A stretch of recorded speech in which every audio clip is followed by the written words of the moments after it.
The process in which green plants synthesize carbohydrates from carbon dioxide and water using energy of sunlight is called as photosynthesis. So during photosynthesis, the carbon dioxide reacts with water molecule in presence of sunlight and chlorophyll and forms carbohydrate like glucose and gives out the oxygen. The raw material for the photosynthesis are carbon dioxide and water. Carbon dioxide is absorbed by the aerial parts of the plant from the atmosphere, whereas water is absorbed by the roots from the soil.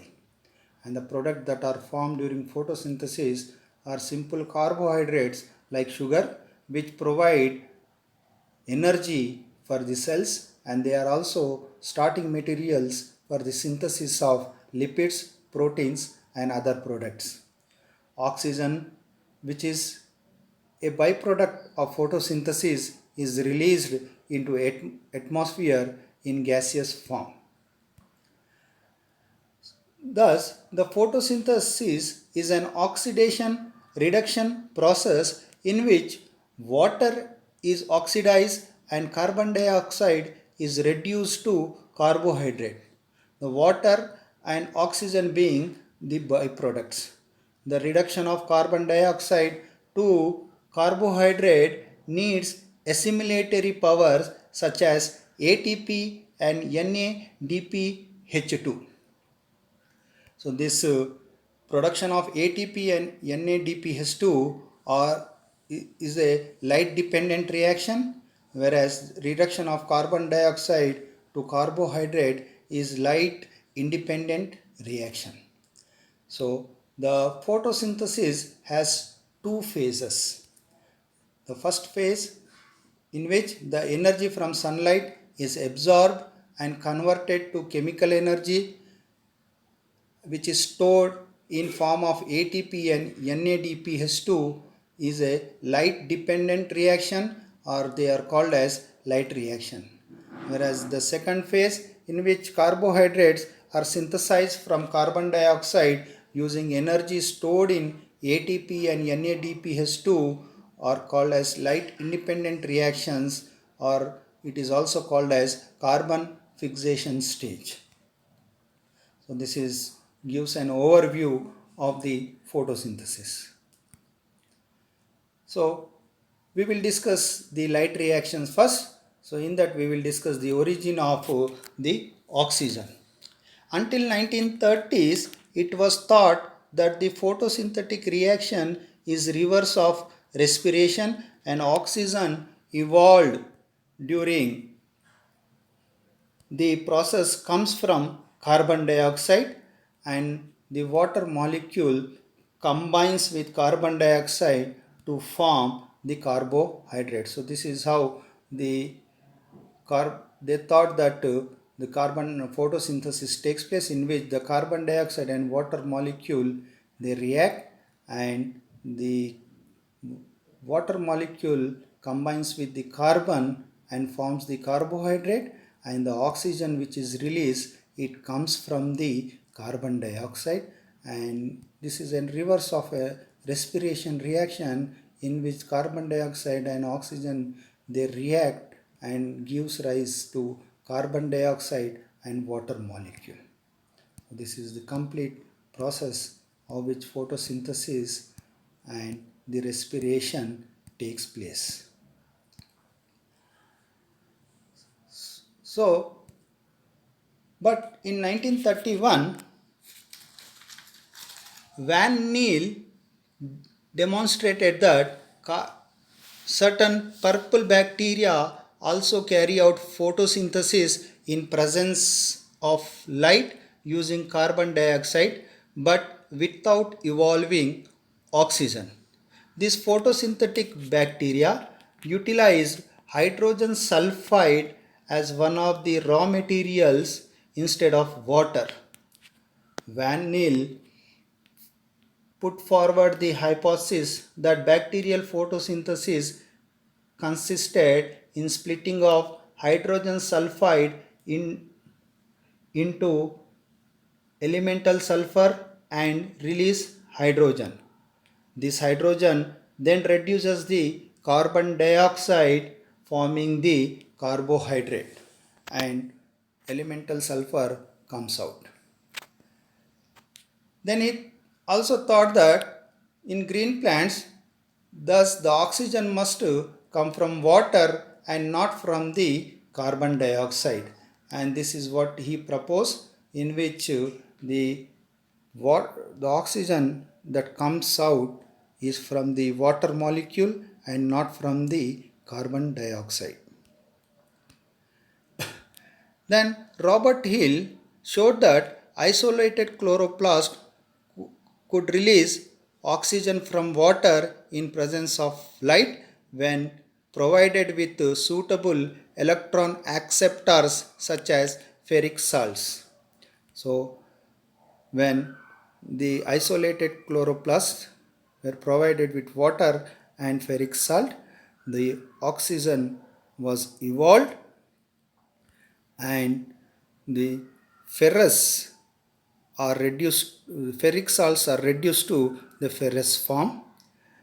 So this light driven splitting of water in absence of carbon dioxide is called as Hill reaction. So Hill reaction showed that the oxygen that is released during photosynthesis comes from the water molecule, and not only that, he showed that NADP is the hydrogen acceptor and water is the hydrogen donor during the photosynthesis.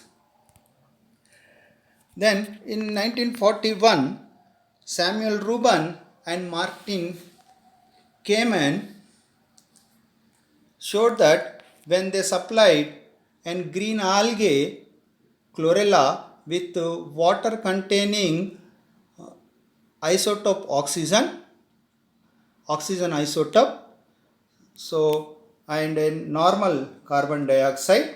So this is a water molecule having an oxygen isotope when reacted with a normal carbon dioxide.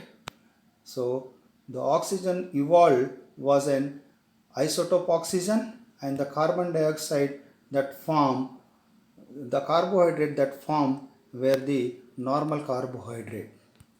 And in another group of chlorella was supplied with carbon dioxide containing the isotope carbon and normal water. So here the water is a normal water and the carbon dioxide is having an isotope oxygen, and the oxygen which evolved during this reaction was a normal oxygen, and the carbohydrate that formed had an isotope oxygen. So this proved that, experimentally proved that the oxygen that comes during photosynthesis, it comes from the hydrogen molecule and not from the carbon dioxide. It also proves that hydrogen are necessary for the reduction of carbon dioxide, and this hydrogen that is necessary for reduction of carbon dioxide is provided by water. Then Robert Emerson and Lewis worked on quantum yield of photosynthesis in monochromatic light, that is single color light, at different wavelengths. Quantum yield can be defined as number of oxygen molecules released per light quanta absorbed. Emerson found that 8 quanta of light energy is required for the reduction of 1 molecule of carbon dioxide to carbohydrate, or 8 quanta of light is needed for release of 1 molecule of oxygen. In a series of experiments, Emerson found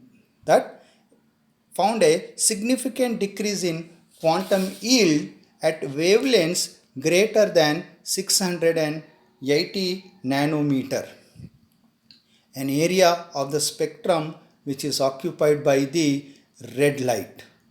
Because of its location in the red area of the spectrum, the decrease in the quantum yield was called as the red drop. So you can see in the picture. So when the light, a single light of 680 nanometer was given, there was a significant drop in the photosynthetic yield, and as this 680 nanometer lies in the red light of the spectrum, it is called as the red drop. Then Emerson discovered that the efficiency of photosynthesis at wavelength exceeding 690 nanometer can be restored by a simultaneous application of a shorter wavelength. So in this experiment, he gave two different lights, one light of 680 nanometer and one of a shorter wavelength, that is less than 680 nanometer, simultaneously. So the effect of two superimposed beams of light on the rate of photosynthesis exceeds the sum effect of both the beams of light used separately. So when both the light of wavelength of 680 nanometer and a light of shorter wavelength were simultaneously provided, there was a increase in the yield of the photosynthesis. So this increase in the yield of photosynthesis is called as the Emerson enhancement effect. Red drop and Emerson enhancement effect showed that there is an interaction of two groups of functioning pigments which are called as the two photosystems, the photosystem 1 and photosystem 2. So in the chloroplast, the pigments are organized into discrete photochemical light harvesting complexes which are called as LHC. So these light harvesting complexes, they consist of hundreds of pigment molecules, and each light harvesting complex has two parts. So this is how a light harvesting complex looks. So it has two parts. The first is the antenna, which absorbs the light and transfers that light to the reaction center. So these are the antenna molecules, and the second is the reaction center, okay, which is an chlorophyll A molecule which transforms the light energy to chemical energy by releasing an electron. So when light strikes on a thylakoid membrane, the energy is absorbed simultaneously by the antenna and the reaction center. The antenna then transfers its light absorb energy to the reaction center, and the reaction center, the electrons of the reaction center get excited to an outer orbital, and each photo excited electrons are transferred to a primary electron acceptor. So here in the picture you can see the light is absorbed by the antenna molecule as well as the reaction center. The antenna molecule transfers the absorbed energy to the reaction center, and because of the energy absorbed by the reaction center, one of the electron in the reaction center gets excited and it is released, and it is then this released electron is accepted by a primary electron acceptor. So in plants, there are two photosystems. The first is the photosystem 1 and photosystem 2. The photosystem 1 contain around 200 chlorophyll molecules, and this photosystem 1 is rich in chlorophyll A molecule and contains less chlorophyll, and it also contains the carotenoid. The reaction center in the photosystem 1 is a chlorophyll A molecule which absorbs light at 700 nanometer. Hence, this chlorophyll molecule is called as P700. Whereas in photosystem 2 has chlorophyll A molecule and has more of the chlorophyll B molecules and also has the carotenoids. The reaction center in the photosystem 2 is also a chlorophyll A molecule which absorbs light at 680 nanometer. Hence, this reaction center is called as P680.